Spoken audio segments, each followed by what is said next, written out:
Comité syndical Tisséo ce matin où l'art de faire passer une mauvaise nouvelle en annonçant une bonne avant. La bonne nouvelle, c'est le prolongement du métro jusqu'à 3 h du matin, les vendredis, samedis et dimanches, à partir du 7 novembre prochain. La mauvaise nouvelle, c'est l'augmentation des tarifs à compter du 1er septembre. Le ticket 10 déplacements passera de 12,90 € à 13,40 €.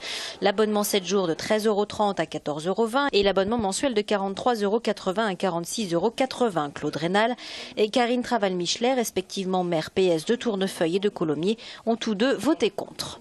Parce que je pense qu'avant, c'est une présentation sous la forme de l'augmentation de TVA qui oblige à. Cette augmentation de TVA a eu lieu dès le mois de janvier, nous ne l'avions pas voté préalablement. Nous avions considéré qu'avant de voter une quelconque augmentation, il fallait d'abord regarder deux choses. D'abord, s'il y avait moyen de faire des économies à hauteur équivalente dans l'ensemble des budgets de Tisséo. Et de notre point de vue, c'est quelque chose qui est envisageable. En tout cas, avant d'augmenter, regardons ce point-là. Deuxième point, au lieu de le faire porter sur une augmentation de TVA, regardons aussi si parmi finalement la tarification sociale que nous avons, il n'y a pas là aussi des choses à revoir sur des typologies de personnes qui bénéficient aujourd'hui de gratuité ou de tarifs bas et qui finalement ne sont plus aujourd'hui de mise. Et donc l'enjeu n'était pas de gagner de l'argent, mais de maintenir la capacité financière du SMTC, en particulier pour des investissements de transport futurs.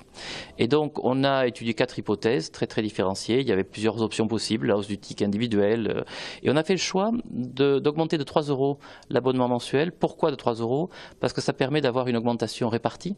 L'abonnement mensuel est pris en charge à 50% par les entreprises, et donc la charge sera de 1,5 € pour l'usager, 1,5 € pour l'entreprise. Toutes les autres délibérations à l'ordre du jour ont été votées sans aucune opposition. On peut citer pêle-mêle le renforcement de certaines lignes de bus sur Tournefeuille, Balma ou Blagnac, la mise en place de la liaison vers Loncopole, seul point d'achoppement avec le maire de Tournefeuille, en plus de l'augmentation des tarifs du métro, le projet de LMSE, la liaison multimodale sud-est entre Saint-Orens, Montaudran et Ramonville. Sur ce sujet, plusieurs hypothèses seront étudiées selon Jean-Michel Latte. L'option de BHNS, le bus à haut niveau de service sur Basso-Cambo, ou bien la mise en place d'un dispositif de type Linéo, il est encore envisagé.